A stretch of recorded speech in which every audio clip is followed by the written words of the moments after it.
IIT Roorkee का एक professor 72-73 lakh रुपए सरकार से मिले। मेरे पास उस बंदे की वॉइस रिकॉर्डिंग है अब तक। सब बर्बाद केवल एक लालची प्रोफेसर की वजह से, ताकि वो पैसे खा सके जो आपके और मेरे टैक्स का पैसा है। जो कंप्यूटर बोर्ड्स होते हैं उनमें गोल्ड होता है, बट वो सिग्निफिकेंट है, बहुत इंपॉर्टेंट है और दुनिया में कोई रिसाइकल ज्यादा कर नहीं रहा है। It's a very tough technology. Gold import करना पड़ रहा है हमको। अपन को कीड़ा लगा कि अपन को क्रैक करना है। भाई साहब 1 साल लगाया लेबोरेटरी में, मेरी दाढ़ी बाल ऐसे बड़े बड़े हो गए थे। इस सारे रिसर्च पेपर पढ़े, क्या क्या प्रॉपर्टीज है मेटल्स की, सब केमिस्ट्री में सब पढ़ के यूज की। फाइनली कई महीनों की मेहनत के बाद वो प्रोसेस निकल के आ गया। मैंने गोल्ड सेपरेट कर लिया इलेक्ट्रॉनिक वेस्ट में से, बिना जलाए, बिना साइनाइड यूज किए, कोई पोल्यूटेंट यूज किए। IIT रुड़की का एक प्रोफेसर था, उसके पास में गया था, मेरे को आपकी लेबोरेटरी यूज करनी है। He said, जो भी आप चीजें यूज करोगे उसके लिए पे कर देना। मैंने कहा sir no problem at all. कई महीनों के बाद प्रोसेस बन गया। सरकारी स्कीम आ रखी है जिसमें सरकार पैसा दे रही है ई वेस्ट मैनेजमेंट से रिलेटेड, तो आप हमको भेजो। ऑल इंडिया IITs ने भेजे,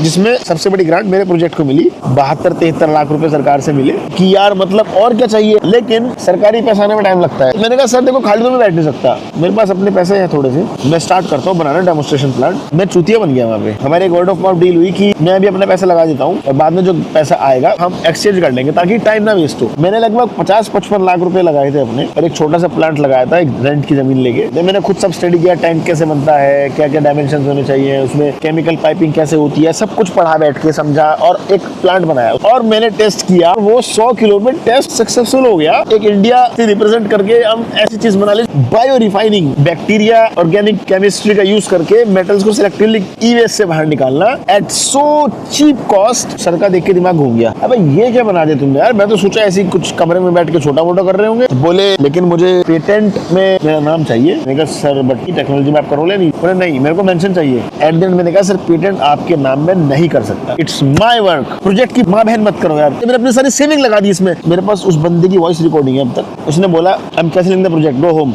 डू व्हाटएवर यू वांट। मैंने कहा I will not beg you, cancel करना है कैंसिल कर दे। मेरा बहुत तगड़ा प्रोजेक्ट खत्म हो गया। मैंने कबाड़ी बुलाया, ले जाओ सब उठा के, मुझे इसका फैक्ट्री खाली करना है, इसका 20-25 हजार महीने का रेंट है, मैं नहीं भर पाऊंगा। उन्होंने यार मेरे सामने सब तोड़ा है। वो सीन में मेरे दिमाग से नहीं जाता। सब बर्बाद केवल एक लालची प्रोफेसर की वजह से। मेरा सच में जीने का मन नहीं किया। उसके बाद 2024 में मुझे पता लगा प्रोजेक्ट कैंसिल किया ही नहीं, वो सरकारी फंड अपने पास लेके ताकि वो पैसे खा सके, जो मेरे नाम पे इशू हुआ था पैसे खा सके, जो आपके और मेरे टैक्स का पैसा है। फ्री का किसी के बाप का पैसा नहीं है वो। मैंने इतने ईमेल लिखे DST को, MHRD वगैरह को, मिनिस्टर्स को कि भाई वो प्रोजेक्ट के नाम है 72-73 लाख रुपए वापस ले लो, बंदा खा जाएगा। प्रोजेक्ट मेरी क्रेडिबिलिटी पे इशू हुआ था, कोई रिप्लाई नहीं आया। देन मैंने फ्रस्ट्रेशन में आके लिंक्डइन में बड़ी पोस्ट लिखी, हुआ कुछ नहीं। मेरे पे प्रेशर बनाया गया, पोस्ट डिलीट करो।